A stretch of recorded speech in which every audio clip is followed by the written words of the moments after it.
have him properly tried in The Hague.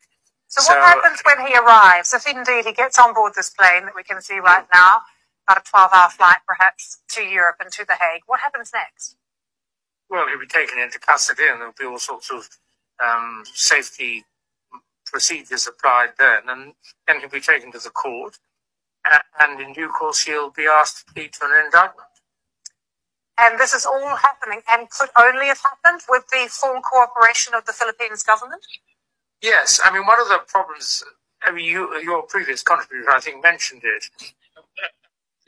Ano sabi niya? Yung previous na problema ho namin kasi, sabi ho ng ICC, ang problema ng nakaraan, ito ho yung problema ng ICC. Pakinggan nyo mabuti. Two families being at war, originally at peace together, then you wouldn't have expected the Marcoses to provide evidence against Duterte. Hindi namin ini-expect na magpo-provide ang Marcos administration ng mga ebidensya. Putik na yan. Ano pa ho? Tapos sabihin ho ni Marcos, hindi kami nakialam sa investigasyon. Inamin na po mga kababayan. Inamin na po nila na ang Marcos ang nag-provide ng mga ebidensya. Ayan no. Ano masasabi nyo ngayon?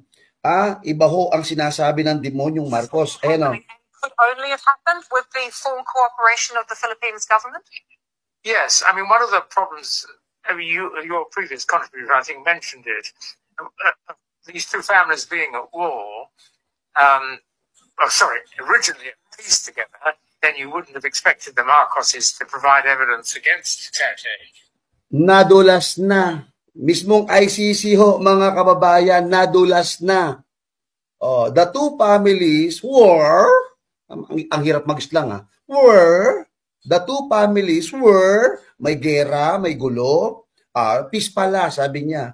And Marcos administration provide the evidence. Ay, salamat po kay Mamagin sa doon po, baka sabihin nyo, gumagawa ko ng kwento, ayun. Your previous contributor, I think, mentioned it. These two families being at war,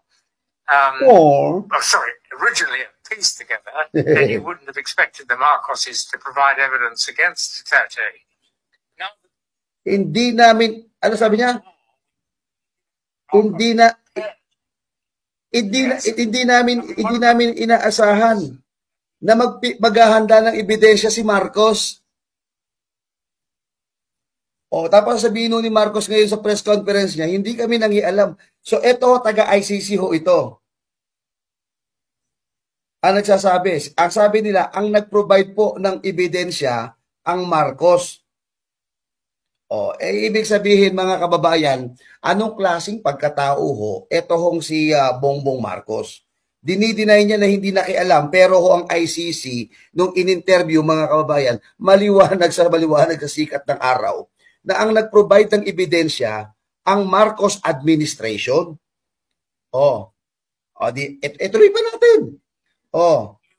Previous contributor, I think, mentioned it. These two families being at war, originally at peace together, then you wouldn't have expected the Marcoses to provide evidence against Duterte. Now that they're at war, we hear that Marcos is prepared to cooperate. The question then may include all the questions. Hindi ko nga inaasahan na ang Marcos pa naghanda ng ebidensya at ngayon si Marcos ay handa na makipagtulungan. Ayan ho ang sinasabi ko mga kabayan. Klaro, mga kabayan, na niloloko po ni Marcos na ipinagkanulo po ng presidente ho na Republika ng Pilipinas ang ating soberentiya. Nasaan na ho yung sinasabi nyong protektahan natin ang ating soberentiya?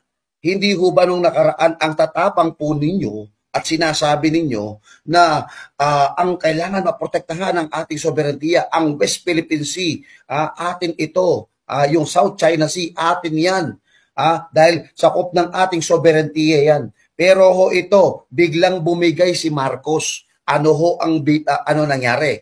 Napakasimple lang ho. Sila na ho umamin, hindi na ho tayo kinakailangan. Sila ho ang umamin diyan po sa ICC, yung mga taga-ICC na si ang Marcos ang naghanda ng mga ebidensya para hindi nga namin i-expect, sabi nga, di ba, we are not expecting that Marcos handa na siyang magbigay sila na prepare ng ebidensya at handa na makipagtulungan. So, sinungaling ho ba si Bongbong Marcos?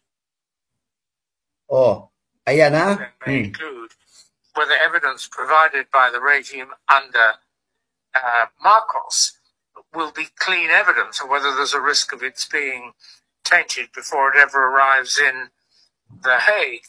And the prosecutors in The Hague, I don't know to what extent, if any, they've been in the Philippines recently, but they will no doubt now be allowed in. And if they go in, will they be able to find evidence that they're satisfied is free of any taint because of any enthusiasm by Marcos to deepen the rift between the two families?